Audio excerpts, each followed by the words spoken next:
mau ngajakin saya bikin komik ya. Oh enggak Mas Fajar kata dia, saya mau nyampein pesan kata dia. Hah? Pesan apaan gitu? Nggak setengah jam, kita udah berapa lama? Setengah jam, ya, mungkin setengah jaman. Neneknya nyoba masuk kebun. Bun siapa? Lumayan. Ini gimana nih, kita lanjut apa?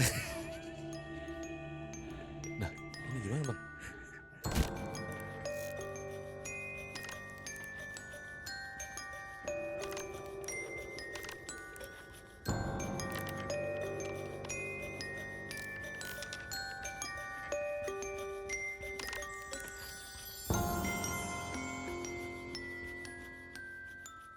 Assalamualaikum warahmatullahi wabarakatuh. Menjelang malam bareng aku dan Wendy. Kali ini kita kedatangan tamu, seorang konten kreator horor, Mas Fajar RJL 5. Halo. Terima kasih. Kayu Bang Wendy. Selamat datang Fajar Terima Aditya di Menjelma. Ini banyak banget yang request untuk Betul. mendatangkan lo gitu. Kebetulan kan AC lagi sering rusak nih. Siapa tahu Fajar bisa bantu-bantu. Jar, di Menjelma kita mau ngobrol-ngobrol santai sebenarnya buat sharing-sharing cerita-cerita atau pengalaman-pengalaman. Ya sama lah. Kalau lu malah udah memulai lebih dulu di tahun berapa berarti Jar? Pertama kali lu bikin konten? Dulu 2016 pertama kali 2016 bikin Oke. konten. Ada ketertarikan di situ karena apa? Jadi kita sebenarnya tuh segmennya gak horor doang gitu, ada Iya. yang budaya, ada yang sejarah gitu. Nah horor itu memang kita kan aku suka nonton film horor di barat gitu. Oke. Jadi kalau film horor di barat ketika dia, ini rata-rata yang ku tonton ya, ketika dia ngeliat hantu gitu yang wujudnya menyeramkan, biasanya dia pergi ke psikolog dulu. Oke. Kayaknya ada yang salah nih sama otak gua gitu kan. Oke. Nah ketika hantunya malah makin serem gitu, biasanya dilakukan eksorsis. Betul. Atau di Thailand, jadi di Thailand itu nggak horornya doang, tapi ada budaya-budaya yang diangkat gitu. Jadi ketika kita nonton, kayaknya ke Thailand seru juga nih gitu. Bukan nyari hantunya bang, tapi Ngelihat tempat budayanya ya. wisata Oke. budayanya Iya, gitu. iya. Nah makanya RJL akhirnya kayaknya kita bikin horor tapi yang kayak gini deh gitu sih. Oke. Nah, lu sendiri sebenarnya punya kemampuan. Nah ini banyak yang nanya sih gitu. Nah, Jadi sebenarnya gue tuh bisa lihat gerak-gerik kalau orang mau minjem duit bang. Ya, semua juga gitu sih. Biasanya ya. dia ngechat lagi di mana Ya. gitu. Atau kalau nggak assalamualaikum apa Nah, kabar? Ya. Manis-manis gitu. Terus udah dipinjemin hilang. Iya benar. Itu kemampuan apa itu ya? Setan. Gak bisa ditebak, tahu-tahu hilang ya. Bener. Nggak Tapi serius bisa nih. nggak? Jadi kalau aku tuh lebih ngelihat fenomena gitu. Jadi misalnya ketika kita ngerasain apa gitu, ya fenomena itu yang aku ceritain gitu sih. Jadi lebih lihat si fenomenanya gitu. Tapi banyak banget dari, kan kalau di RJL tuh Paralang sama RJL Satset ya, yang komen itu, jadi setiap aku penelusuran katanya sih si Fajar tuh nggak mungkin ngalamin horor. Ini kata yang komen ya, Ya. gitu. Karena ada si nenek dibilang kayak gitu. Nenek ini nenek siapa gitu? Yang ngejagain lo. Gue nggak tahu bang gitu. Tapi ini kan fenomena gitu Iya. kan. Nah jadi nenek ini nenek siapa gitu. Dan itu selalu muncul gitu. Komen-komen kayak gitu. Padahal gue nggak pernah ngomong gitu. Karena kan secara pribadi eyang gue juga udah meninggal gitu. Ini dimaksud nenek ini nenek siapa gitu. Oke. Bisa jadi dari Leluhur? ibunya, ya Orang pokoknya mana, leluhur Om? lah. Asli mana? Aku campuran sih, ada Banten sama Jawa Timur. Oh, oke. Loh, senyum-senyum dia. Tapi jujur kalau Enggak, ngomong nggak nenek nih kayak pagi gini aja, tuh merinding kan? Gak bohong kan? Ya. Merinding mah gak bohong. Ya. Soalnya ngikut kan? Gak tahu deh tuh. Merinding gue jadinya nih. Kenapa Bunda lihat? Tadi pas masuk sempat bukan ngelihat wujudnya banget, cuman ada kayak kalau kayak TV tuh krek. Nah itu sempat ke rasa di belakangnya Om Fajar. Oke. Makanya tadi aku sempat nanya, kalau nggak salah ya, tadi aku sempat nanya Iya. sebelum syuting karena aku ngerasa memang ada gitu. Kayak gimana tuh Kak? Yang dilihat.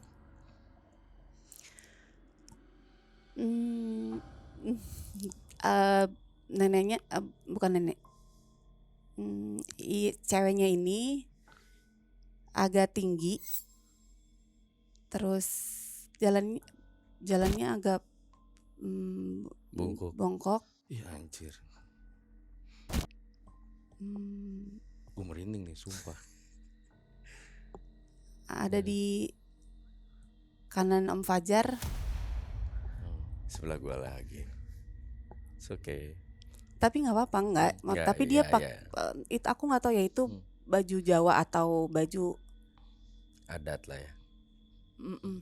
Ya baju adat, cuman ya nggak inian banget kayak orang mau mandi kalau kemben gitu. Iya. Oke. Gue belum ceritain soalnya tadi yang biasa dilihat netizen gimana. Tapi memang banyak yang bilang bungkuk dia. Gitu. Makanya tadi pas dibilang bungkuk, ya gue belum cerita gitu. Tapi nggak apa-apa. Ngejagain. Iya.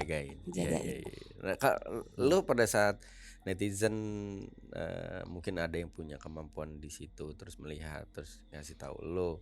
Sebenarnya lu awalnya apa yang lu rasain, denial atau mengamini bahwa iya kali ya gitu, memang ada yang ikut sama gua. Jadi gue nggak bilang iya, nggak bilang enggak sih gitu. Jadi gue ngelihat lebih fenomenanya gitu. Jadi awalnya itu yang si nenek ini ya, waktu itu lagi launching novel Hilang dalam Dekapan Semeru, Bang, novel gua gitu. Di Bandung nih posisi.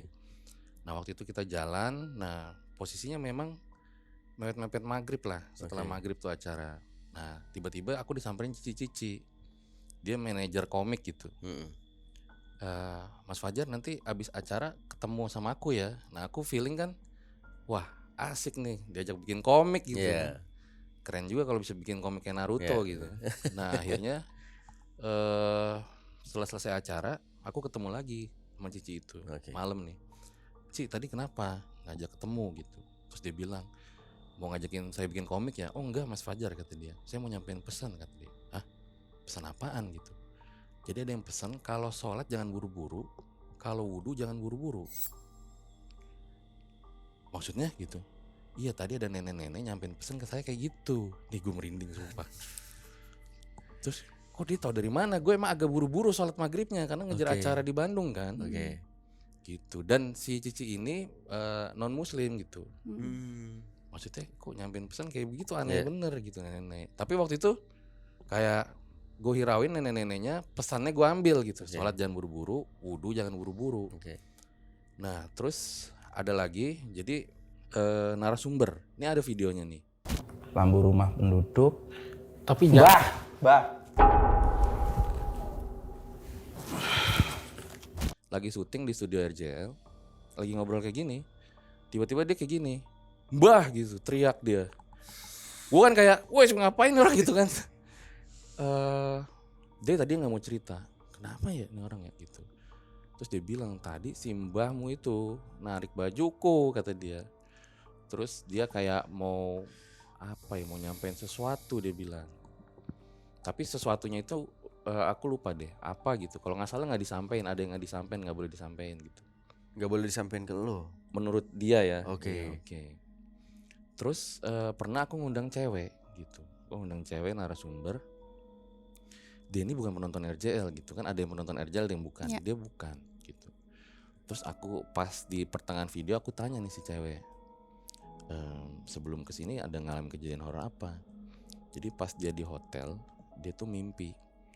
Jadi dia disambut sama nenek-nenek pakai baju Jawa, terus dia dikasih buah gitu loh, kayak mau disambut kedatangannya lah gitu. Aduh gue merinding sumpah kalau bahas ini sih. Terus si cewek ini, narasumber ini, dia ngira itu penunggu hotel gitu. Terus gue tanya nenek-nenek kayak gimana? Lah kok sama kayak yang disebut sama narasumber yang suka datang sama penonton gitu kan. Jadi ini bukan gimmick dari gua gitu. Jadi kayak ya gue kumpulin aja sih si narasumber terus orang-orang. Nah pas gue kasih tahu videonya yang si mbah itu kayak begitu, dia langsung lemes, si narasumber gue yang cewek. Jadi ini nenek, bukan nenek hotel ya, kata dia. Jadi kayak kedatangannya mau ke studio disambut gitu. Sama persis dengan yang dia lihat di video itu. Iya, yang dia, si sosoknya itu. Tapi kalau di video yang lu punya itu kelihatan sosoknya enggak kan? Enggak. Coba si narasumber kayak menghalau gitu kayak apa sih Mbak gitu. Iya, Oke. bener kayak gitu. Nah, lu udah fenomena ini kan udah lu rasain beberapa cerita dan beberapa kondisi yang lu rasain sendiri Iya. gitu. Nah, lu pernah gak bertanya ke keluarga lu tentang hal ini? Gue jujur nggak pernah nanya sih ke keluarga gitu. Alasan lu kenapa nggak mempertanyakan itu? Kan kalau kita itu secara logika aja misalkan gitu. Kalau apa yang mendampingi lu ibaratnya itu seorang nenek-nenek kan bisa jadi itu salah satunya bisa jadi dari keluarga lu, kemungkinan terbesar ya kan. Iya. Dan mungkin dari keluarga lu suka ada yang bisa menjelaskan, oh itu si ini, oh itu si ini gitu. Nah, gara-gara Bang Wendy ngomong gini gue jadi inget nih Bang. Justru yang pertama bukan yang novel, baru keingetan nih. Jadi waktu itu gue lagi syuting sama salah satu artis, tapi di artis itu ada indigonya. Oke. Ya. Dia suka baca orang gitu kan. Nah pas mau baca gua, kayak lama bener nih orang kagak ngomong-ngomong gitu kan. Oke. Apa nih orang diem ya gitu. Terus gue tanya, Mbak gimana Mbak gitu. Ini lagi syuting on cam gitu. Bentar Mas kata dia. Saya ini nggak bisa lihat apa-apa, burem semua, dia bilang kayak gitu. Pas mau masuk rumah gitu. Masuk ke rumah maksudnya jadi dia mau lihat gambaran di rumah gitu. Waktu itu gue lagi cerita horor di rumah lah gitu. Nah terus yang saya lihat itu cuma nenek-nenek di depan bungkuk bawa tongkat, dia bilang. Tapi saya nggak boleh masuk, dia bilang kayak gitu. Itu yang pertama kali tuh, yang si nenek-nenek. Tapi kayak nenek-nenek bawa tongkat, nenek siapa ya waktu itu mikir kayak gitu kan. Udah biarin aja lah gitu. Nah terus sampai ada berlanjut fenomena-fenomena gitu. Tapi memang gue belum pernah nanya sih ke keluarga gitu. Mungkin nanti gue tanya kali abis dari sini. Nenek siapa sih? Iya. Jadi setelah gue ingat-ingat lagi gitu Bang, pernah waktu satu momen, jadi kayak munculnya tuh perlahan-perlahan gitu, nggak langsung gitu. Dulu SD itu gue pernah mimpi memang didatengin sama nenek-nenek, itu masih inget lah gue. Karena mimpi itu neneknya bilang, pokoknya kamu jangan pergi kemana-mana, nanti bisa ditabrak sama truk gitu. Oke. Terus gue kayak kebangun, terus gue bilang sama ibu gue kan, tadi mimpi nenek katanya bisa ketabrak truk gitu kan. Ya mungkin ibu gue namanya ibu-ibu mama ya panik gitu kan. Waduh kita hati-hati deh kalau kayak gitu. Ya tapi anggap aja ini bunga tidur, tapi nggak ada salahnya kan hati-hati gitu. Nah itu sih gitu. Gue nggak tahu ya apakah itu sosok nenek yang dilihat Berawalnya sama dari situ orang-orang apa gimana gitu. Sementara ini sih yang gue ingat itu ya. Karena kan part of gitu, gak langsung. Tapi selain sosok nenek, kalau dari orang-orang sekeliling lu, netizen atau siapa gitu, ada yang lain atau hanya nenek ini aja yang bener-bener ngedampingin lu? Kalau ngedampingin sih aku nggak tahu ya gitu. Tapi kalau kayak pengalaman horor yang berhubungan dengan kematian tuh ada. Nah aku baru cerita di sini nih gitu. Jadi waktu aku kecil gitu, mungkin disebutnya apa ya, saudara jauh kali ya. Punya saudara jauh tapi kayak kita tuh kumpul-kumpul berapa kali, terus tahu lah cerita tentang kehidupannya gitu. Memang beliau ini bisa dibilang perjuangannya sangat hebat karena kan dia cerai sama suaminya gitu. Terus dia membesarkan anak-anaknya itu sendiri gitu. Kita tahu lah kisah itu dan ada momen akhirnya beliau ini sakit gitu. Nah kita jenguk, kita bantu sebisanya. Nah ketika takdir akhirnya berkata beliau ini harus meninggal dunia gitu. Nah akhirnya dimandikan, disolatkan, itu kebetulan di rumah eyangku gitu. Nah tahlilan hari pertama, hari ketiga, hari ketujuh. Nah pas hari ketujuh itu posisinya aku masih kecil ya. Jadi lagi yasinan gitu maghrib. Jadi depan rumahku itu kayak ada tembok besar yang tadinya itu di sananya tembok itu kuburan perkampungan warga. Tapi akhirnya digusur jadi satu rumah yang gede banget gitu. Nah waktu lagi baca yasin, kan ini di ruang tamu nih, yang notabene-nya ke depannya tuh langsung tembok yang besar itu kan. Tiba-tiba ada salah satu keluargaku yang megang tanganku gitu. Set, apa nih ya gitu. Tapi aku kayak ya biasa aja gitu. Akhirnya menjalankan baca yasin sampai selesai gitu. Orang-orang pulang, nah si satu keluargaku yang megang tangan ini ngobrol lah sama anggota keluarga yang lain gitu. biasa anak kecil kan mau nguping nih kan. Iya. Apaan nih, seru juga nih. Datang ke sana terus dia bilang gini, tadi pas aku lihat ke pintu, aku ngelihat si almarhumah itu datang. Tapi ini merinding nih. Dia pakai baju putih, terus pakai kerudung tapi kayak rambutnya tuh masih kelihatan. Aku langsung nengok ke sini, aku pegang lah Aditya gitu. Kan aku dipanggilnya Aditya di rumah kan. Wah, gue kayaknya salah dengar pembicaraan nih waktu itu kan. Akhirnya gue lari ke atas, terus gue masuk ke kamar, terus akhirnya gue tidur sama ibu gue. Nah itu ada momen-momen gue kepikiran, mungkin karena gue kepikiran ya, tapi gue mimpi gitu. Nah di dalam mimpi itu gue ketemu sama almarhumah gitu, di posisi pas dia lagi sakit, tapi diem doang gitu. Kayak kita lagi beraktivitas tapi ada dia gitu lah. Nah gue kebangun tuh, pas gue kebangun gue cerita ke ibu gue kan, aduh kok mimpi begini ya gitu, mimpi si ini gitu. Udahlah doain aja gitu, kirim Al-Fatihah, bunga tidur aja kali gitu. Ibu gue coba nenangin. Tapi ada satu yang jelas banget ini, yang berhubungan dengan kematian gitu ya. Ini gue alamin sendiri kalau ini. Jadi gue kan deket banget sama eyang gue gitu ya. Eyang gue tuh lahir zaman penjajahan dulu. Dia bisa bahasa Belanda, bisa bahasa Jepang, bisa bahasa Inggris, Jawa gitu kan. Dan gue kalau dulu tuh suka minta uang jajan ke eyang gue gitu. Sampai akhirnya eyang gue tuh ya namanya kita makin nambah usia, dia juga makin tua gitu ya. Sakit dan meninggal dunia. Nah meninggalnya itu pas mau sakaratul itu ada gue di situ, nggak sengaja. Nah gue masih kecil kan bingung ya, aduh gue harus ngapain nih gitu ya. Akhirnya gue panggil lah keluarga yang lain gitu. Nah akhirnya yang gue meninggal dunia. Nah ada momen gitu, gue mimpi, jadi eyang gue dia lagi di kasur seperti biasa di atas, tapi dia diem doang duduk gitu. Nah waktu itu gue posisinya lagi kecil nih di mimpi ya. Di mimpi gue kecil, terus kayak eyang bagi duit jajan dong gitu, mau beli es krim, tapi diem doang dia. Terus gue tanya lagi kan, eyang bagi uang jajan dong mau beli es krim, kok diem doang ya. Nah tiba-tiba gue ingat lah, yang gue kan lagi sakit ya waktu itu, makanya dia diem nih karena lagi sakit kali ya. Gak lama gue ingat lagi, lah yang gue kan udah meninggal dunia ya waktu itu yang di sini sama gue nih gitu kan.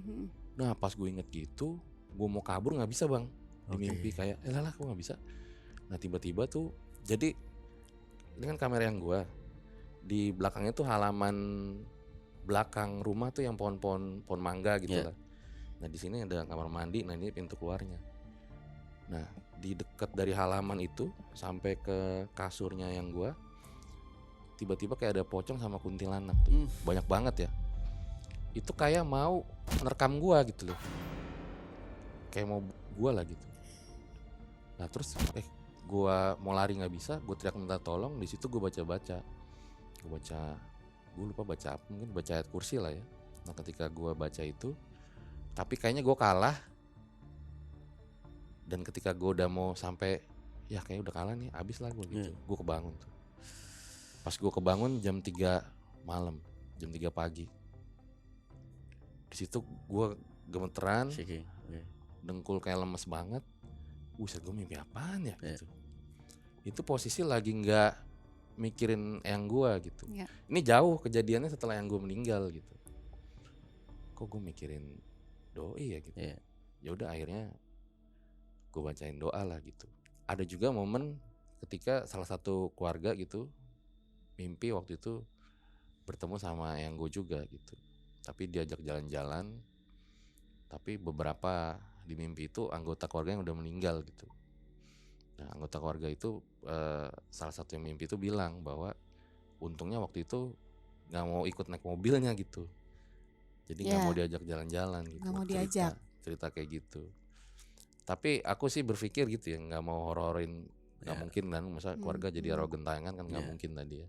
Mungkin karena merasa kehilangan gitu kan. Jadi bayang-bayang sosok itu masih ada. Masih nempel. Tapi di luar itu, apalagi semenjak lu misalkan udah jadi YouTuber, content creator yang berhubungan dengan yang tadi lu sampaikan gitu, Ada gak sih sisa-sisanya, misalkan ketemu narasumber ternyata setelah syuting ada kejadian kan, kayak dulu misalkan gue sama Ayu kan, dulu kita awal konten horor tuh karena memang ketertarikan Ayu kan. Kalau gue kan memang si penakut ini gitu. Dari bikin podcast dulu namanya Garam, semoga serem kan, terus sampai akhirnya kita Garam Silaturahmi, kita kayak penelusuran gitu. Kalau Ayu kan kayak punya ketertarikan, terus kayak tapi ntar yang ngerasa takut ya gua gitu kan. Dia cuma cerita misalkan kayak datang ke sebuah tempat, ternyata yang di tempat itu ikut ke rumah dan dia cerita gitu kan. Gue yang nggak bisa apa-apa, Jar. Maksud gue kalau misalkan gue ngerti, gue paham kan, ya udah gue bisa bantu gitu. Tapi kan gue akhirnya cuma jadi pendengar buat dia gitu. Nah kalau lu pernah gak ngalamin kejadian gitu?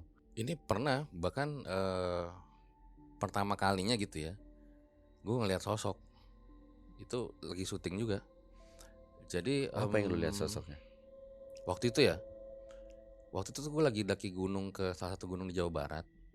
Oke. Ini gue ceritain dari awal aja ya, biar nggak sepintas ya. Jadi waktu itu lagi COVID. Nah kita berlima mutusin, wah kayaknya daki gunung aja deh gitu.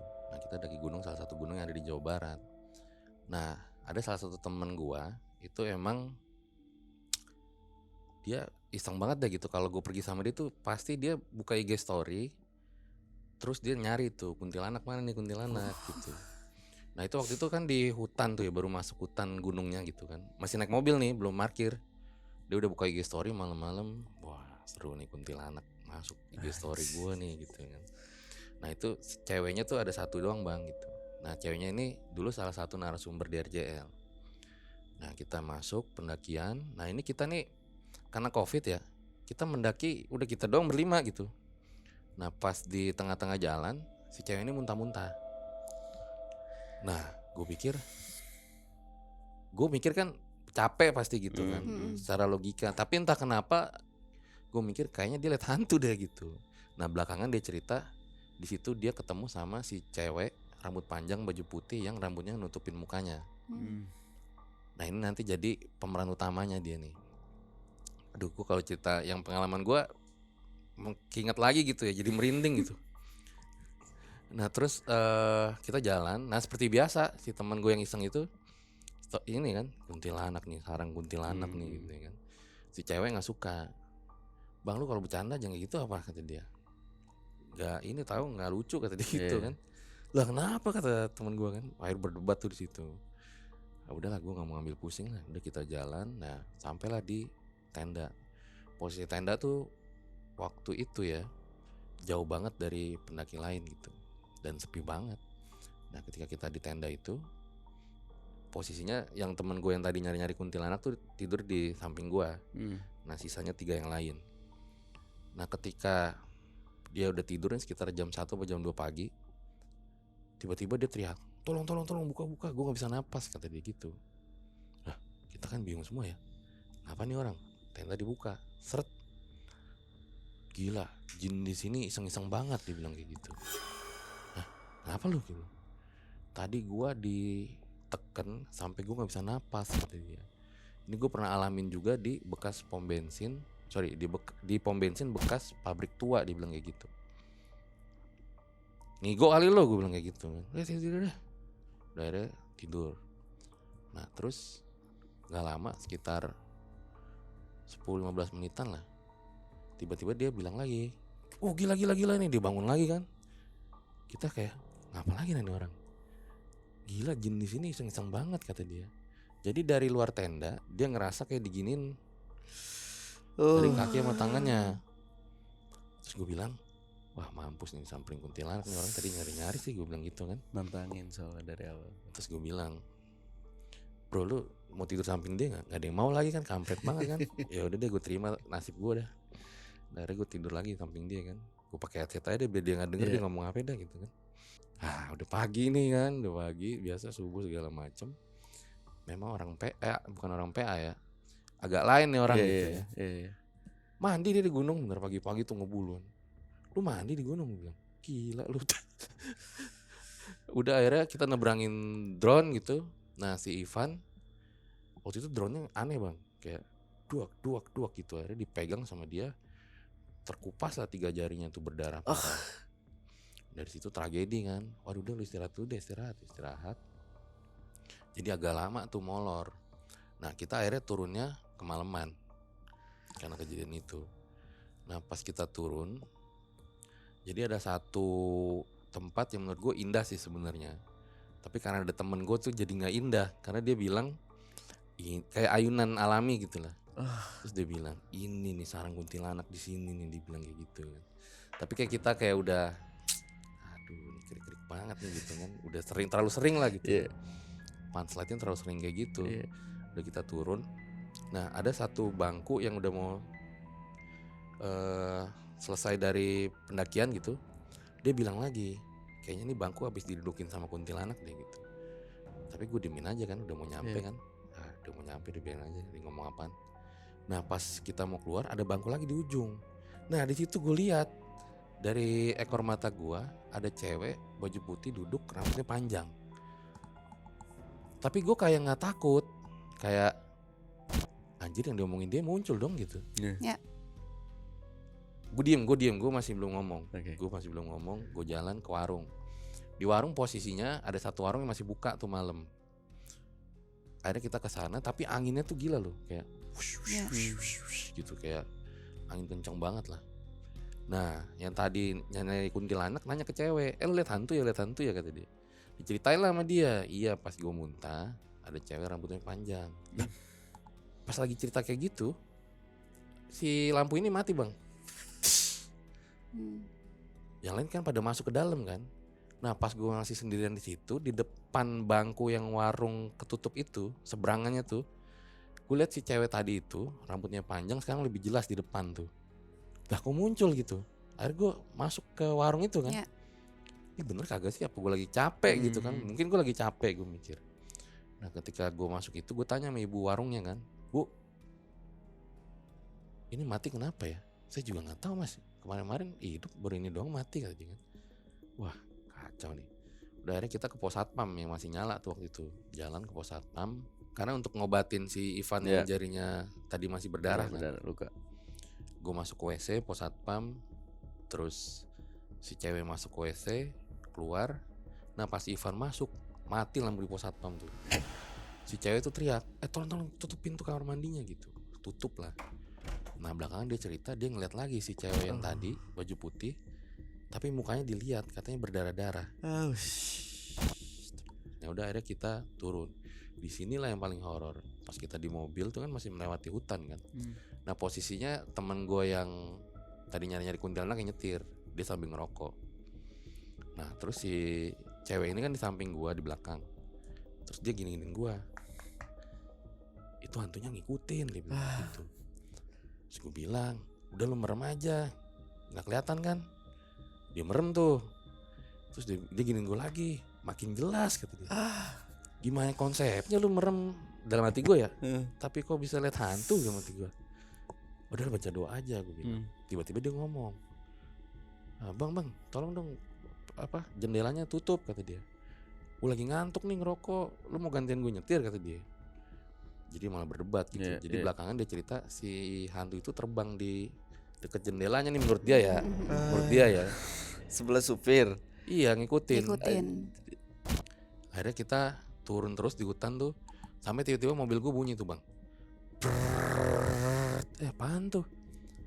Jadi ada kayu nyangkut di mobil. Wah damn, sepi kan, kiri kanan gak ada pemukiman. Turunlah tuh si Ivan sama yang nyetir tadi. Nah ketika turun si Ivan tuh dengar ada suara motor RX King, dia sampai lompat tuh. Padahal kagak ada RX King bang, itu tengah malam mana ada RX King. Dan gak ada yang lewat juga gitu. Nah udah akhirnya kita masuk lagi ke dalam jalan. Nah sampailah di pom bensin. Kita duduk depan musola. Aku kira udah selesai lah nih gitu kan, aman. Tiba-tiba pas kita lagi ngobrol, si cewek kan turun juga nih. Dia nunjuk ke mobil. Itu di mobil ada cewek dia bilang. Nah temen gue kan ada yang keturunan orang Perancis tuh. Dia nginin gue kan, kata dia ada cewek di mobil. Hah? Wah gawat ini. Cewek kan dia doang, siapa lagi gitu. Udah sholat dulu bang. Nah pas sholat tuh gue udah baca tuh kan sholat jamaah tuh. Iya. Anas, Al-Falaq, Al-Ikhlas, ayat kursi. Maksud gue biar setannya hilang gitu kan. Nah selesai sholat kita duduk lagi depan musola. Ditawarin minum nih si cewek. Tapi ngomongnya pas tawarin minum, itu ada cewek di mobil, dia bilang kayak gitu kan. Gitu lagi. Okay. Wah kacau ini. Akhirnya gue bilang lah sama teman gue yang tadi nantang kuntilanak kan, bro ini dia kesurupan nih, lu bacain doa lah, gue bilang kayak gitu. Tapi yang kesurupan bilang cewek itu jago acting, dia bilang. Dia itu baper sama gua gara-gara tadi kacanya nggak mau ditutup, jadi ngambek kayak begitu katanya kan. Dia jago acting lah kalau menurut gua. Harusnya dapat piala Oscar nih kata teman gua begitu. Yang nyari kuntilanak tadi. Masih bercanda doi, yoi Terus gua bilang emang beda sendiri orang Yeah, pemikirannya yeah, kan. yeah. Ya selalu deh. Gua yang bawa mobil, lu yang di belakang dia ya, gua bilang. Udah akhirnya gua bawa mobil. Nah tiba-tiba dia di mobil itu selalu ke belakang, itu dia ngikutin kita gitu. Si cewek itu. Oke. Nah sampai akhirnya satu momen si Ivan udah gak tahan tuh, tolong guys tuh, tolong bacain doa nih, orang kesurupan deh gitu. Udah akhirnya, udah guys kita bacain ayat kursi aja. Nah akhirnya kita bacain ayat kursi tuh. Nah pas udah mulai dibacain ayat kursi, yang gue heran, si cewek itu kayak bilang panas gitu loh. Dalam hati gue, keren juga gue gitu kan, bisa kayak gini gitu kan. Terus akhirnya kita jalan, nah akhirnya ada berapa warung kita berhenti tuh kayak itu yang warung di bawah aja bang, dia bisa ngobatin kesurupan gitu. Udah akhirnya warung ke berapa gue ke situ. Ini dengan warung ini ya pak, tolong pak yang kesurupan pak. Nah itu rame banget tuh orang pada ngumpulin mobil gue gitu. Nah gue mikir wah konten nih. Iya. Akhirnya gue rekam kan, gue rekam. Nah itu masih ada sih videonya, bisa cari di YouTube RJL. Nah gue rekam terus kata Pak, nah dipanggilnya kan Pak Haji. Pak Haji itu kenapa gitu? Oh udah aman mas, kata dia gitu. Jadi teritorialnya itu tadi dibelokkan tapi udah hilang. Ya. Nah karena udah terlalu larut malam, kita memutuskan untuk nginep. Nah terus pertanyaannya kan siapa nih mau sama si cewek ini kan? Iya. Kesurupan tadi nggak ada yang mau kan? Udah akhirnya kita bareng-bareng tuh satu kamar kan. Terus kita udah bilang dah pokoknya kalau dia berontak lagi, udah palanya lu plastikin aja. Kita bilang Udah saking bingungnya ya Zar. iya. Jangan sampai dah kayak gini lagi deh. Ya oke. Tapi alhamdulillahnya enggak. Nah pas pagi dia cerita lah semua. Jadi dia itu pas pagi katanya, jadi pas dia kesurupan itu memang suka melotot ke arah gua. Oke. Pas di mobil gue nyetir tuh kayak ini orang ngapain ngeliatin gue ya. Serem banget ya melotot gitu kan. Nah dia katanya ngelihat gue itu nggak ada katanya di situ. Menurut dia nih. Dan sosok-sosok tadi tuh disebutin semua si cewek itu. Lah gue bilang kok sama kayak yang gue lihat ya gitu. Ya mungkin kalau gue sendiri ngeliat, apakah capek guenya gitu kan? Apakah gue lagi halu gitu kan? Bisa aja dehidrasi mungkin. Lah tapi ini si cewek ini ngeliat juga gitu. Nah singkat cerita pulang ke rumah. Nah salah satu keluarga gue nanya ke si Ivan, kemarin mobil lo ada yang ngikutin ya, kata dia. Iya kok tahu, kata dia. Ya itu sebenarnya itu udah aman karena ya dia cuman diganggu di tempat yang emang dia daerah ada di kekuasaan sana dia. aja. Oke. Dan terus dia bilang lagi sebenarnya itu ngincar si Adi, dia bilang gua maksudnya. Tapi karena dia nggak bisa masuk, akhirnya dia pakai wadah yang lain, dia bilang kayak gitu. Nah, terus diceritain lah si Ivan pas ke kantor sama gua kan. Wah yang bener lu, merinding lah gue di situ gitu. Jadi ini fenomena yang gue alamin sih gitu ya. Jadi bukan gue ngarang cerita gitu, tapi ini fenomena-fenomena dari orang-orang yang akhirnya gue kumpulin jadi satu gitu sih. Itu sih pertama kali seumur hidup sih. Sisanya belum lagi. Oke. Tapi ini sekedar cerita juga ya, kan beberapa waktu sebelumnya kan kita juga undang Ayu Ting Ting kan. Mungkin teman-teman menjelma juga udah nonton. Misalkan Selasa malam kita tayang, Selasa siangnya gue kan syuting Lapor Pak. Terus gue kasih lihat itu ke Andika. Kaget Andika, wah jelas banget itu. Gue kasih flashback podcast sebelumnya. Waduh kok bisa gitu kan. Gue kasih denger lagi orang make up lah, yang dia juga kayaknya punya kemampuan itulah. Udah Surya masuk nih ke dalam ruangan kan. Apaan? Nih sur lu dengerin sur. gue mundurin, set, udah mau pas siulnya tuh, pas banget siulnya, itu pas banget Jar, lampu mati, barengan bener-bener, gue merinding, pas banget siul sama lampu mati, tak, terus si Surya yang udah enggak itu lampu, gue yang langsung apaan ini kok pas-pasan gitu, sampai akhirnya pas gue kasih lihat si kameramen Trans 7, mereka malah ngasih ide gila. Kok 2 kali keluar siul ya? Bang, coba lu sekali lagi deh. Sama Ayu bahas itu, atau misalkan yang ngobrol aja tentang hal-hal horor yang dialamin gitu. Keluar lagi gak tuh siulan? Kalau memang keluar lagi berarti itu yang harus dicari tahu sebenarnya ada apa gitu. Bun, ih, tatapan udah beda nih, males deh, merinding gue. Iya ya. Kenapa sayang? Senyumnya penuh tanya ya. Enggak. Terus. Kenapa?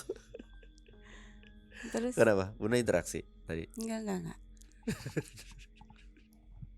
Ya udah. Gue jadi merinding nih. Ya apa kabar gue? Gue yang satu tempat tidur sama dia. Iya sih, ngebayangin sih gue bang.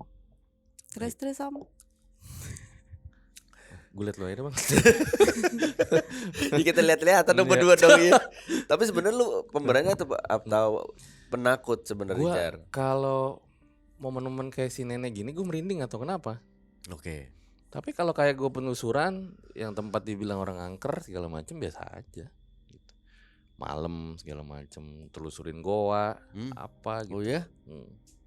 Afternya lu pulang ke rumah nggak ada kayak kepikiran, keingetan apa yang lu rasain di penelusuran itu? Seru aja gitu, seru, asik gitu. Tapi gue pernah, maksudnya ini yang satu yang nggak bisa gue lupain ya. Jadi yang tadi sih yang tadi gue ceritain tuh. Jadi pas ada si Eyang Putri sama si nenek itu. Nah akhirnya kan narasumbernya gue undang ke RJL kan. Nah pas dia cerita itu, jadi memang tuh orang-orang bilang kalau Eyang Putri disebut muncul gitu loh. Nah bahkan pas syuting di RJL aja datang. Gue kan nanya kan momen Eyang Putri tuh meninggalnya kenapa, bilang kayak gitu. Setrum gue anjir, kayak seret gitu. Kayak, kenapa kok gue setrum ya? Itu gue syuting malam. Terus dia bilang, beliau nggak berkenan mas, dia bilang kayak gitu. Datang orangnya, datang katanya. Nih sini nih kata dia gitu. Oh nggak boleh diceritain ya? Iya itu kan gimana ya, kayak nanya yang kurang sopan kayak gitu. Oh gitu ya? Gue merinding lagi nih. Terus gue tanya sama dia, kalau nenek lu lihat nggak? Gue bilang kayak gitu, si narasumbernya. Neneknya di depan mas kata dia gitu. Duh, kenapa kok nggak masuk ke sini? Kayak gue menafsirkan ya, mungkin beda nih, crash kali. Jadi nggak bisa ada di satu ruangan gitu. Dan dia mempersilakan, silakan masuk gitu, monggo. Aja gue merinding parah nih. Itu di episode salah satu yang gue paling merinding sih. Tapi nggak kalau menurut kacamata lo, sekian ratus mungkin episode yang sudah lu jalani gitu, secara mental lu berasa kena gak? Sampai lu mikir kayak, wah gue harus ke orang yang bisa bantuin gue nih, mungkin entah itu psikolog atau psikiater, karena udah masuk ke area yang luar biasa ganggu. Jadi mungkin karena basic gue antropolog kali bang ya. Jadi ketika orang punya pengalaman, gue nggak mengiyakan dan tidak mentidakkan gitu. Jadi gue menghargai fenomena apa yang dipunya sama narasumber gue. Misalnya contoh, kemarin gue ke Goa Pamijahan tuh, yang sempat viral tau nggak? Yang gue bisa tembus ke Mekah tuh. Gue datang ke situ, ternyata banyak sekali yang datang ke sana gitu untuk melihat ya sebagai wisata religi lah gitu. Gue masuk ke goanya, di situ dijelaskan dulu Syekh Abdul Muhyi ketika menyebarkan agama Islam di daerah ini, tempat ini digunakan untuk ini, tempat ini digunakan untuk ini gitu. Gue masuk tuh, air gelap, waktu itu gue maghrib, terus kelawar terbang gitu kan. Nah legendanya waktu itu ketika ada beberapa wali lah gitu di sana, yang ini bisa tembus kemana, ini tembus kemana gitu. Jadi kan ya karena gue banyak beragam ketemu orang-orang gitu ya, jadi gue menghargai keyakinan dia. Keragaman itu di Indonesia ya seperti itu kalau menurut gue ya.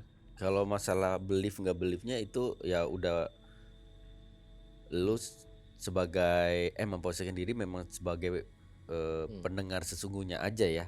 Antara percaya atau nggak percaya ya udah.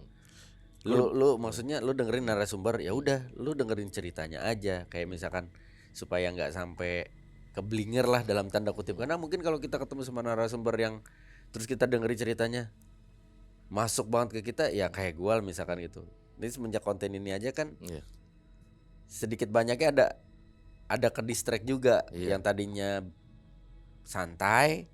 Terus ada momentum-momentum kayak kalau lagi kayak hening otak gue tuh kayak jadi mikirin konten-konten yang udah sebelumnya kita bahas gitu, jadi kayak bikin gue jadi takut, bikin gue jadi iseng. Padahal kalau misalkan kita ya udah lah orang cuma sekedar denger doang mungkin, apalagi kan gue juga nggak ada, alhamdulillahnya nggak ada kemampuan itu, nggak bisa ngerasain, alhamdulillahnya juga nggak pernah diperlihatkan. Tapi ya ada beberapa kejadian lah gitu, tapi bukan kayak lu, bukan kayak Ayu yang bisa ngedetect, ngerasain, mungkin ngelihat secara visual tapi nggak penuh apa yang ada di depan lu atau dimanapun itu gitu. Itu aja gue keganggu ya, makanya gue suka penasaran sama orang-orang kayak bini gue, kayak lu yang santai ya gitu, bisa santai. Gue dengerin cerita lu aja yang pas ngedaki gunung pulangnya aja apa namanya theater of mind gue tuh anjir kayak film banget gitu, ngebayangin kok bisa-bisanya sih naik gunung di saat COVID berlima terus di tengah jalan. Karena ya gue juga bukan pernah naik gunung ya Zar, tapi kayak ya zaman-zaman kuliah gitu kan pasti ada malam inaugurasi. Itu kan berasa banget kita naik cuma bukit lah hitungannya ya, bukan gunung ya, buat bangun tenda malam-malam, terus kita ada jurit malam. Itu aja kayak anjir ini kalian tuh kok ada ya orang-orang yang berani untuk melakukan hal itu. Apalagi temen lo ibaratnya yang ada juga kan orang-orang kayak gitu kan, yang bukan nantangin ya, kayak ya mungkin buat dia emang santai kali hal-hal kayak gitu. Gue udah tahu Bang, soalnya dari zaman gue ke Nusa Penida sama dia tuh kan gue malam-malam nggak ada lampu waktu itu ya. Nusa Penida belum ada lampu, terus kita kayak lagi nyari jalan hutan-hutan, ya dia gini naik motor, jangan ikutin tapi ya megang HP kan bahaya juga ya. Terus dia kayak ayo dong kuntilanak gitu. Bagus gue bilang. Soalnya gue dulu zaman kuliah ada tuh salah satu senior gue, dia anak olahraga, badannya gede ya kan, modelan kayak gitu, nantangin kayak jalan nih kita di sekitaran kampus, emang lagi ngobrol aja keliling kampus gitu, pas menuju maghrib tuh Zar, begitu.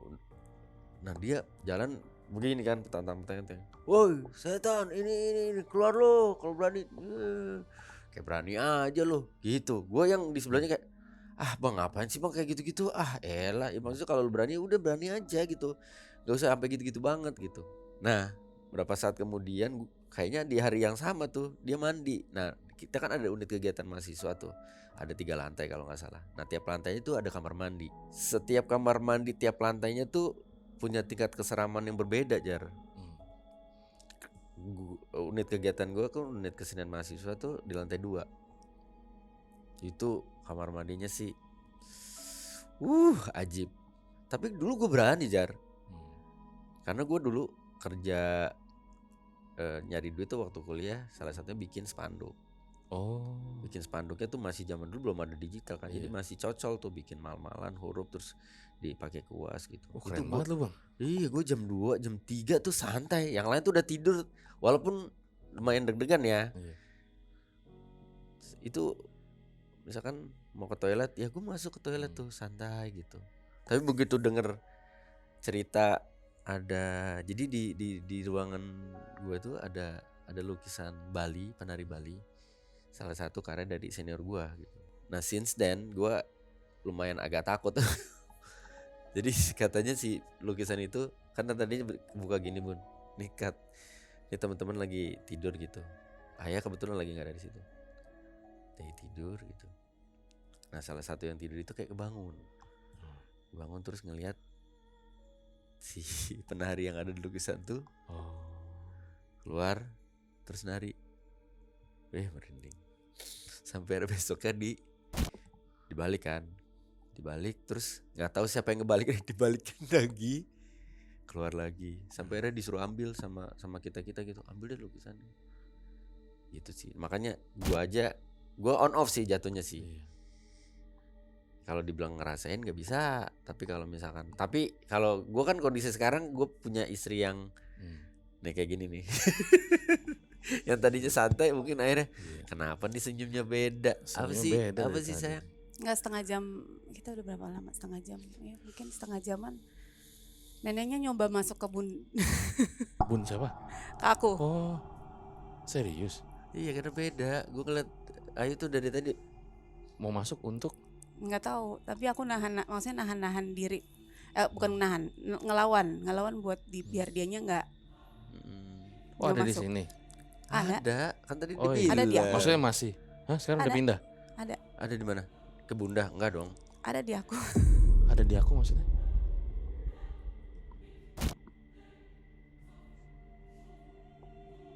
Good. Aman nggak? Gue jadi panik nih. Tatapannya udah dari tadi. Dari tadi senyumannya serem banget bang, asli bang. Iya. Nah lu nggak ngeliat sih, gue ngeliat bini gue soalnya bibirnya gini udah satu udah naik nih. Iya. Udah gini. Bener asli. Dari tadi senyumannya kayak beda. Waduh. Nah lu aja baru sekali ketemu kan. Iya. Apa kabar gue? Makanya gue lumayan. Ini gimana nih, kita lanjut apa? Nah ini gimana bang? Bun, good. Selesain aja. Iya. Thank you Jar. Terima kasih udah nonton Menjelma episode Fajar Aditya aka @j5. Assalamualaikum warahmatullahi wabarakatuh.